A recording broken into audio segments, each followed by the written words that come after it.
Good morning students. So today we are going to start a new topic, that is chapter number 10, vector algebra. So students, in physics you have already learnt vector, right? So what is that? So any quantity that has magnitude and also direction is said to be a vector.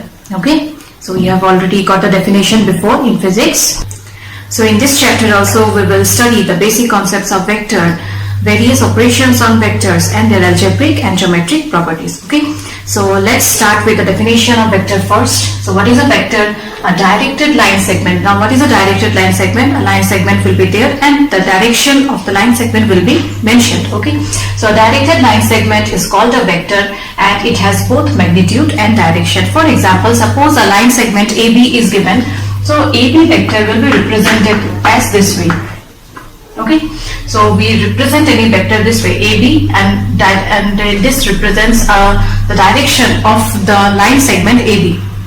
Now remember one thing, the point where the vector starts, that is the point A, is called the initial point. Okay, the point where the vector ends is called the terminal point, and the distance between the initial and terminal point is called the magnitude of the vector. Okay, and it's represented by this. This way we represent the magnitude of any vector.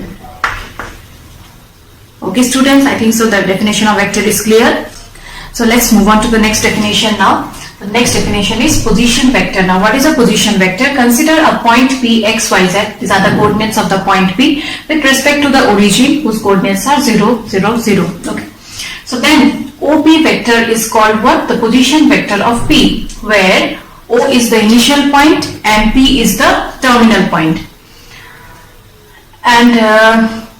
And this position vector of P is written with respect to the origin O, and magnitude of OP is given by, I have already mentioned how do we write magnitude, this way we represent. Okay, so magnitude of OP is given by root over x square plus y square plus z square. Okay, this way we can find the magnitude of any vector. Next are the types of vectors. So the definitions of the types of vectors, if you know, then when we'll start the exercise, you'll get questions where you'll be given to distinguish between the vectors, okay, or a figure will be given and you will be told to write the indicated vectors. So you need to know the definition first. Okay, so the first is zero vector. Now what is a zero vector? A vector whose initial and terminal points coincide. So if the initial point and terminal point coincide, then particular vector will be called what? Zero vector, and it's represented by zero vector. This way we write. Okay, next is unit vector. Now what is a unit vector? A vector whose magnitude is 1. If the magnitude of any vector is 1, then that particular vector will be called unit vector. And unit vector and the unit vector in the direction of vector A. Suppose a vector A is given, then how will you represent the unit vector of that particular vector? It is represented by this way. Okay, A cap, we say it as A cap. So this is how we represent unit vector. Next is co-initial vectors. Now what are co-initial vectors? Two or more vectors having the same initial point. If two or more vectors are there having the same starting point, then those vectors will be called what? Co-initial vectors. Okay, few more definitions are there, we will discuss those also. Now the next kind of vector is collinear vectors. So what are they? So two or more vectors are said to be collinear if they are parallel to the same line. Suppose a line is given and two or more vectors are parallel to the same line, then both the vectors will be said to be collinear. Okay, and in the exercise you will get questions where you will be given to check whether the vectors are collinear or not.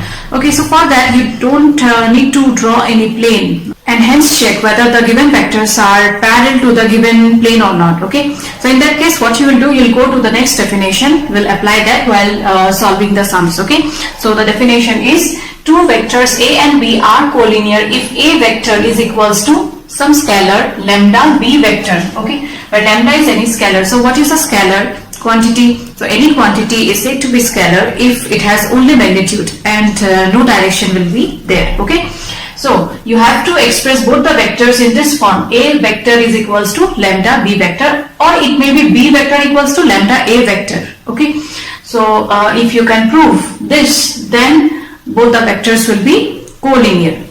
Okay, and the last type of vector is equal vectors. So what are equal vectors? Two vectors A and B are equal if they have the same magnitude and direction. regardless of the positions of the initial points. So you don't have to check the initial points whether they are same or not. Okay, the thing is the magnitude and direction has to be same. If both are same, then the vectors can be said to be equal vectors. Next is negative of a vector. So what is that? A vector whose magnitude is the same. So magnitude will be same, okay, as that of the given vector, say AB. Suppose we have taken any vector AB, but direction is opposite to that of it, is called negative of the given vector. That means suppose a vector is given, okay, whose magnitude is same as the given vector, that is AB, but in this case direction will be opposite. Okay, so if the direction is opposite, then that particular vector will be called what? Negative of the given vector, and it is represented by this way. We write vector BA is the negative of the vector AB, and is written as BA vector is equals to minus of AB vector. So this is the negative of the given vector AB. Okay, so few more definitions are there. Let's discuss those now. And the next one is direction ratios. So what are direction ratios? The scalar components of a vector. Suppose a vector A is given, okay, so A vector is equals to, suppose A1 I cap plus A2 j cap plus A3 k cap, where this A1, A2 and A3 are called the scalar components of the vector, and I cap, j cap, k cap are the unit vectors along x-axis, y-axis and z-axis. Okay, so any vector we represent it this way: scalar into the unit vector along x-axis plus some scalar quantity into unit vector along y-axis and plus some scalar quantity into unit vector along z-axis. Okay, so here the scalar components, that is A1, A2 and A3, are the direction ratios of the given vector. Next is direction cosine. So let's try to understand that. So consider the position vector OP vector, which we have considered it to be R vector here, okay, of a point P, X, Y, Z. The angles alpha, beta and gamma made by R vector, that is the position vector OP vector, with the positive direction of X, Y and Z axis, that is cos alpha, cos beta and cos gamma, are called direction cosines of the vector R. So I think so you have understood. So what is direction cosine? First of all, we will consider a point P, X, Y, Z in X, Y, Z plane. Okay. After that, what you will do, you'll take the angle made by the point P with respect to x-axis, y-axis and z-axis to be equals to alpha, beta and gamma. Next, find the cosine of the angles, okay, that is cos alpha, cos beta and cos gamma. So these three are the direction cosines of the given vector, that is R vector, okay, and it is denoted by L, M and N. We represent the direction cosines along x-axis, y-axis and z-axis as L, M and N. Now note, L square plus M square plus N square is equals to 1. Some of the questions in the exercise are there where some of the angles will be missing, okay. So in order to find that, you will apply this L square plus M square plus N square equals to 1, and hence you can find the value of any angle, okay. Now another thing which will be required is the magnitude, direction ratios and direction cosines of any vector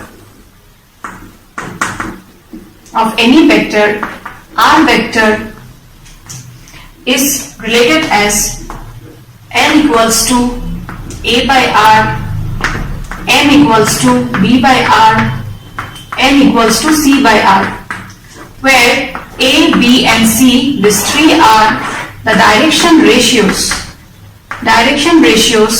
of the given vector R vector, and this R represents the magnitude of the vector R, okay. So these relations are also important. L equals to A by R, M equals to B by R, N equals to C by R. So students, now we'll start the first exercise. Few more definitions are there, but when we'll start the next exercise, or accordingly before starting the respective exercises, whichever definitions will be required in solving the sums, we will discuss, okay. So So we will start the first exercise now. So students, from this exercise you will get 1 mark question, okay? So the first question is, represent graphically a displacement of 40 km 30 degree east of north, okay? So let's represent it.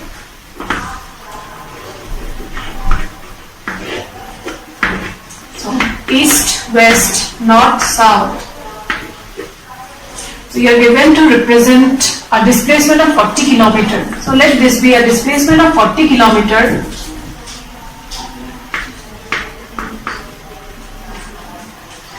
degree east of north, that means towards north you have to draw, okay? So this is 30 degree. But since it's given 30 degree east of north, so the direction will be towards east, okay? So this is how we represent displacement of 40 km 30 degree east of north. And you can name this point as P. Let this be P. Let this be O origin. So OP vector, here OP vector represents 40 km 30 degree east of north. Now the next question is, classify the following as scalars and vectors. So you have to say whether the given quantities are scalar quantity or vector quantity. So 10 kg, in 10 kg no direction is mentioned, hence it will be what? Scalar quantity. Next, number 2. 2 meter northwest. So here magnitude and direction both are given, hence it will be vector quantity. Next is 20 meter per second square. So meter per second square is the unit of acceleration, right? Hence it will be vector quantity. Next, question number 3 is same as number 2 itself. You are given to classify the following as scalar and vector.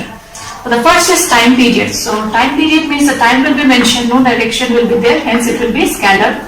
Distance will also be scalar quantity. Force equals to mass into acceleration. So when you give force, the direction is mentioned, okay? Hence it will be a vector quantity. Velocity is equals to what? Displacement by time. This is also a vector quantity. And the last one is work done. So what is work done? This will be a scalar quantity. Next, question number 4. Here a figure is drawn and you are given to identify the indicated vectors, okay? So the first one is co-initial vectors. So recall the definition first. So what is co-initial? Two vectors are said to be co-initial vectors if they have same starting point, right? So the first one is co-initial, and hence from this figure, look at this figure and find out the co-initial vectors. So co-initial vectors are what? A and D, because the starting point is same for both. So co-initial vectors are A vector and B vector. Next one is equal vectors. So what are equal vectors? Two vectors are said to be equal if they have same magnitude and direction, okay? And here you don't have to check whether they have the same starting point, okay? So if the magnitude and direction are same, then the vectors will be equal. So which are they? Here in this figure, B and D are equal vectors. B and D are equal vectors because the magnitude and direction both are same here, okay? And you don't have to look check whether the initial point is same, because in the definition itself I have mentioned that we don't check the initial point, okay? Next, number 3 is collinear but not equal. So you have to find out two vectors that are collinear. So what are collinear vectors? If they are parallel to the same line but not equal, they can't be equal. So in case of equal, magnitude and direction both are same, but in this case it has to be collinear but not equal, hence they are A and C, because you look at these two vectors here, A and C, they are parallel to each other, but are they equal? No, they are not equal, because the direction of A and C are not same, okay? And the last question of this exercise is, answer the following as true or false, okay? So the first is, A vector and minus A vector are collinear. So what are collinear vectors? Two or more vectors are said to be collinear if they are parallel to the same line, okay? So A vector and minus A vector, can they be collinear? Yes, they can be collinear, because here the magnitude is same, only the thing is the direction is opposite. And in case of collinear vectors, you just have to check whether the vectors are parallel to the same line or not. Hence A vector and minus A vector are collinear, and the statement is true. The next one is, two collinear vectors are always equal in magnitude. So in case of collinear vectors, both the vectors has to be parallel, but magnitude may not be equal. Hence, this is false. The third one is two vectors having same magnitude are collinear. So two vectors are there whose magnitude are same, but can it be collinear? We cannot say directly by looking at the magnitude only, because though the magnitude are same, but they may not be parallel also. Hence, this statement is also false. And the last one is two collinear vectors having same magnitude are equal. So two collinear vectors are there. That means two vectors are parallel to the same line. Having same magnitude, this told that the magnitude of both the collinear vectors are same, but did they mention about the direction? No, they did not say anything about direction. Hence, they will not be equal vectors, because in case of equal vectors, both the magnitude and also the direction has to be same. Okay, so this statement is also false. So with this we have completed the first exercise. I hope each and every questions are clear, and if you have any doubt, then you can discuss with me in our next Zoom class. Okay, so now we shall discuss few more definitions which will be helpful in doing the next exercise. Okay, so students, here in this part we will learn the various operations on vectors. Okay, so the first is addition of vectors. So let's try to understand what is addition of vectors. So suppose a vector AB is given. Now what is the meaning of this vector AB? This means displacement from the point A to B, right? Suppose a girl is moving from a point A to B, and then from B to C. Okay? That the net displacement of the girl from the point A to C will be equals to AC vector. Hence, the net displacement will be equals to AC vector, which is equals to AB plus BC vector. And this is also called the triangle law of addition. Vector addition.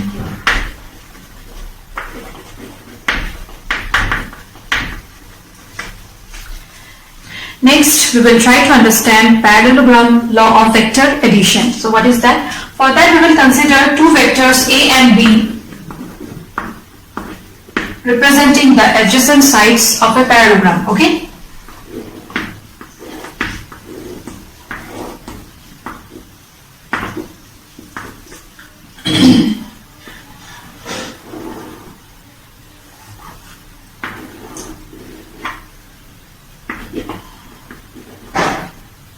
So let this be A vector, and we know opposite sides of parallelogram are equal. Let this be B vector. Then their sum, that is A plus B vector, will be represented by the diagonal of the parallelogram. Right? So you apply the triangle law of vector addition. Hence this will be equals to, that is the diagonal will be represented by the sum of both the vectors. And this is called the parallelogram law of vector addition.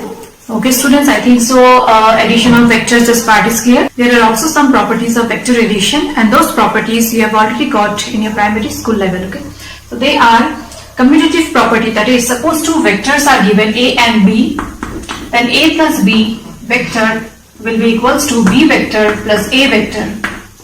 Next is the associative property, that is suppose three vectors A, B and C are given, then A plus B within one bracket plus C vector will be equals to A plus B plus C in one bracket.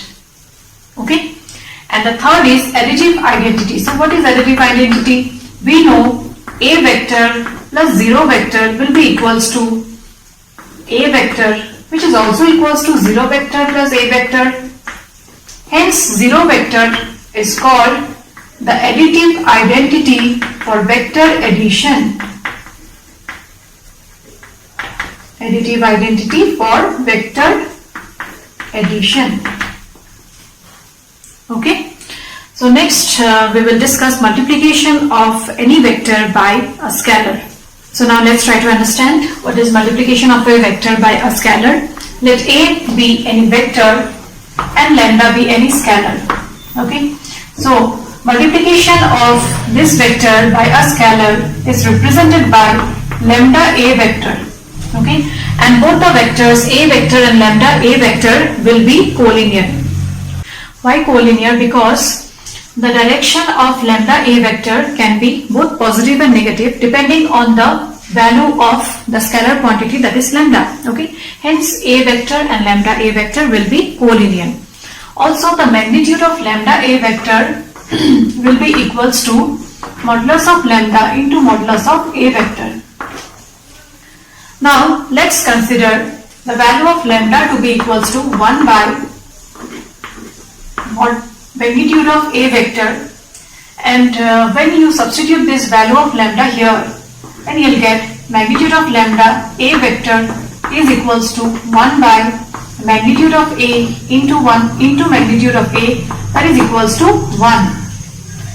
And since the magnitude is equals to 1, hence you can conclude one thing, that is lambda A vector is a unit vector, of A vector. And while discussing unit vector, there I have mentioned that unit vector of A is denoted by A cap, which will be equals to what then? A vector divided by magnitude of A. So this is how we find the unit vector of any vector. So in the next exercise you will get question where a vector will be given and you will be given to find the unit vector of the particular given vector. Okay, you will apply this rule, hence you can get the unit vector of any vector. So next we will discuss the components of any vector. Okay, so as I told you before itself, suppose a vector R vector is equals to xi cap plus yj cap plus zk cap, where x, y and z are the coordinates of a point P with respect to O, that is origin. Y-axis, z-axis. Okay, and let OP vector is equals to R vector. Hence R vector will be equals to what? Xi cap plus yj cap plus zk cap. And about I cap, j cap and z cap I have already mentioned. What are they? They are unit vectors along x-axis, y-axis and z-axis. Okay. So the components, here you'll get two types of components, that is scalar component and vector component. The scalar components are x, y and z, and vector components are xi cap, yj cap and zk cap. Okay students, and the next is, suppose 2 points P1 and P2 is given, whose coordinates are x1, y1, z1 and x2, y2, z2, and you are given to find P1, P2 vector. Then how will you find that? This is equals to x2 minus x1 I cap plus y2 minus y1 j cap plus z2 minus z1 k cap. So you will apply triangle law of vector addition in order to find P1, P2. Suppose we are considering the XYZ plane where P1 and P2 are 2 points whose coordinates are x1, y1, z1 and x2, y2, z2. So you apply triangle law of vector addition. So you get OP2 vector is equals to OP1 vector plus P1, P2 vector. Now OP2 vector will be equals to how much? x2 I cap plus y2 j cap plus z2 k cap, and OP1 is equals to x1 I cap plus y1 j cap plus z1 k cap. plus P1 P2 vector, and hence from here P1 P2 vector will be equals to how much? This three components, you shift it to the left hand side, you'll get x2 minus x1 I cap, take common I cap, j cap and k cap. So you'll get this itself, that is x2 minus x1 I cap plus y2 minus y1 j cap plus z2 minus z1 k cap. So this is how we can find P1 P2 vector. Okay, and magnitude of P1 P2 is equals to this. So this is how we find vector joining 2 points. Okay, and lastly we will discuss section formula. So section formula you already got before, only the thing is here we will consider two vectors. Okay, so let's try to understand the section formula. So here again we will consider two cases, that is in the first case the point R is dividing the line PQ internally and here PQ externally. Okay, so in the first case let OP vector is equals to A vector, OQ vector is equals to B vector, and OR vector is equals to suppose small r vector. Okay, here again we'll consider it to be small r vector. Then the position vector of the point R which divides PQ internally in the ratio m:n is given by OR vector is equals to so what was the rule? mx2 plus nx1 divided by m plus n, right? So here mx2 is equals to the second vector, that is b vector, mb vector plus na vector divided by m plus n. The rule is same. Okay, only difference is in case of the coordinates you will consider the vectors. Okay, and in the second case R is dividing the line joining P and Q externally in the ratio m:n, and here OR vector, position vector of R, that is OR vector will be equals to how much here? So the rule was mx2 minus nx1 divided by m minus n. So here again you will consider vectors. So mb vector minus na vector divided by m minus n. Okay, also if R is the midpoint of PQ, then m will be equals to m, and accordingly the position vector of R will be equals to OR vector is equals to A plus B divided by 2. So students, with this we have completed the definitions that are required before starting the next exercise. So you go through all the definitions, then it will be easier for you to understand when we will start the exercise. Okay, so up to this you practice, and if you have any doubt then do share with me. Okay, so with this I end today's class. Thank you students. Stay home, stay safe.